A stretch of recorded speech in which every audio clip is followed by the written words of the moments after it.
United Airlines passengers were surprised when they got a warning from their pilot that wasn't about turbulence. The pilot got on the intercom after a political fight broke out regarding Donald Trump to remind everyone that they need to chill. Check out the video. I understand everybody has their opinions. That's fine. If you support him, great. If you don't, I understand. However, we're out here to go to Puerto Vallarta. We're supposed to be having a good time.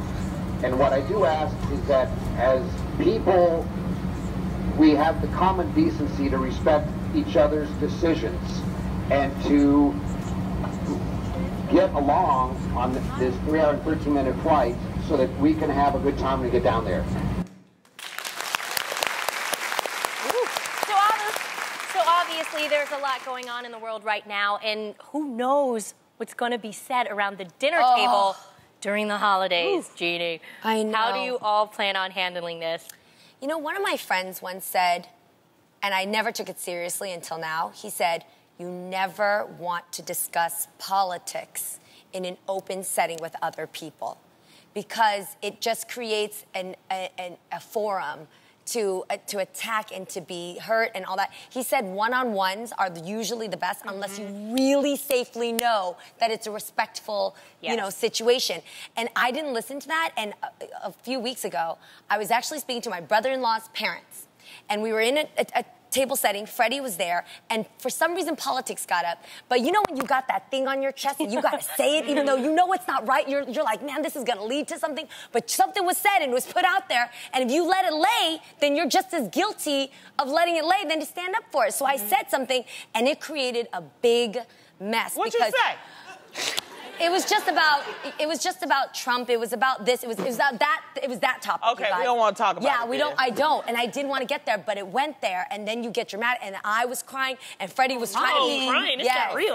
Yeah, it got real, and that's why I'm saying I am not opening that can of worms over Thanksgiving because I need to enjoy my turkey. I am not. I will not.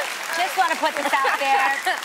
What is the irony that they were on their way to Mexico? I just had to put that out there. I just want to say that. You know, that's why when I get on the plane, I just put out my zone out gear. I have my headphones, you know, I have my tablet, I have my sister DVDs, and that just is all I need. Thank you, Ronnie.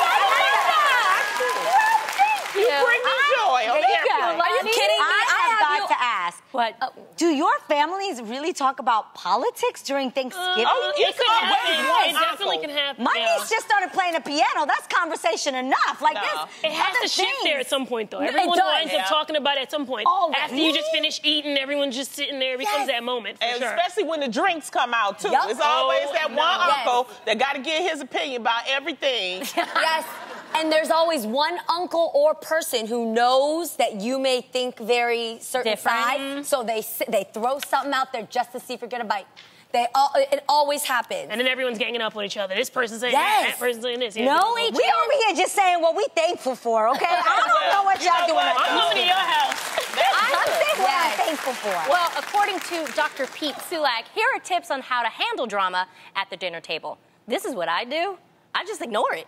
Right. You can always pretend that you don't hear anything, or you excuse yourself, like, oh, I have to use the bathroom. I'm just gonna go for a second. Take 30 minutes there. You can ask the relative or friend to your left to pass the green casserole, and just keep chewing. Yeah, that can you always do like help. I do, give grace. If you really understand the meaning of Thanksgiving, and if you are really capable of doing so, try giving grace to those around you.